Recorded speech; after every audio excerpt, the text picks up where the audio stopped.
The Snail and a Whale. This is a tale of a tiny snail and a big grey-blue humpback whale. This is a rock as black as soot, and this is a snail with an itchy foot. The sea snail slithered all over the rock and gazed at the sea and the ships in the dock. And as she gazed, she sniffed and sighed. "The sea is deep and the world is wide. How I long to sail," said the tiny snail. These are the other snails in the flock, who all stuck tight to the smooth black rock, and said to the snail with the itchy foot, "Be quiet, don't wriggle, sit still, stay put."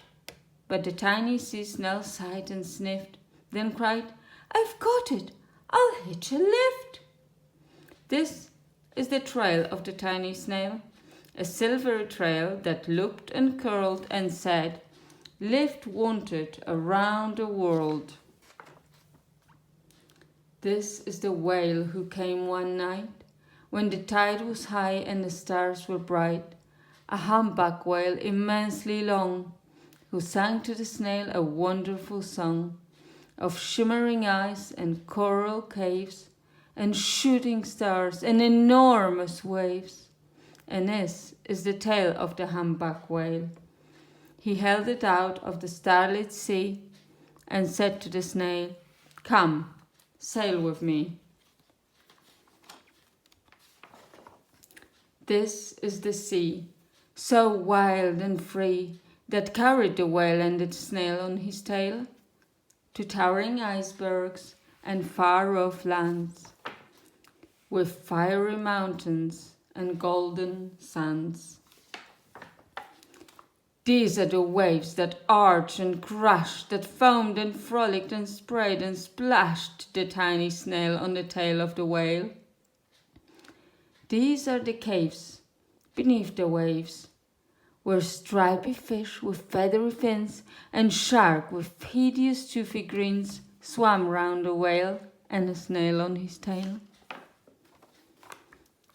This is the sky, so vast and high, sometimes sunny and blue and warm, sometimes filled with a thunderstorm, with zigzag lightning flashing and frightening the tiny snail on the tail of the whale.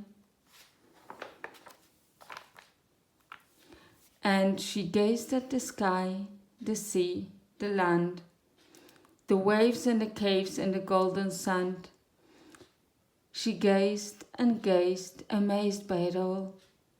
And she said to the whale, "I feel so small."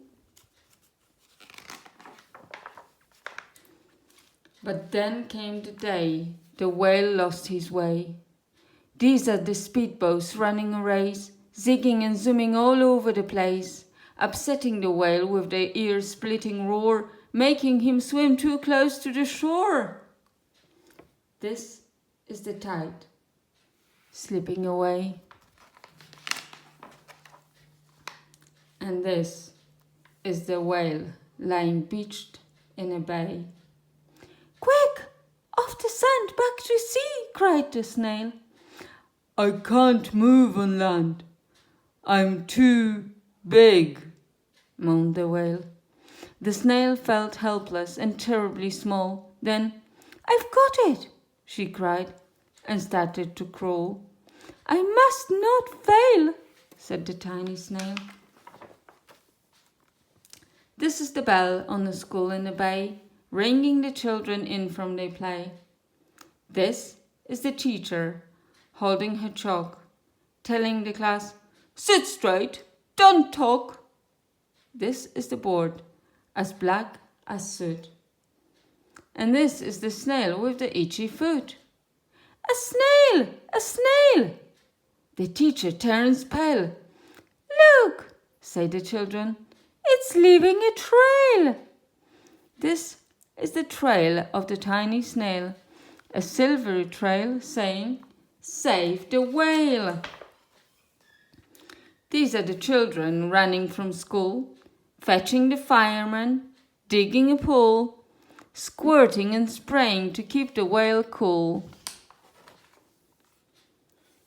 This is the tide coming into the bay, and these are the villagers shouting, "Hooray!" as the whale and the snail travel safely away. Back to the dock and the flock on the rock, who said, "How time's flown!" and "Haven't you grown?" And the whale and the snail told a wonderful tale of shimmering eyes and coral caves and shooting stars and enormous waves, and of how the snail, so small and frail, with her looping, curling, silvery trail, saved the life of the humpback whale. Then the humpback whale held out his tail, and on crawled snail after snail after snail. And they sang to the sea as they all set sail on the tail of the grey-blue humpback whale.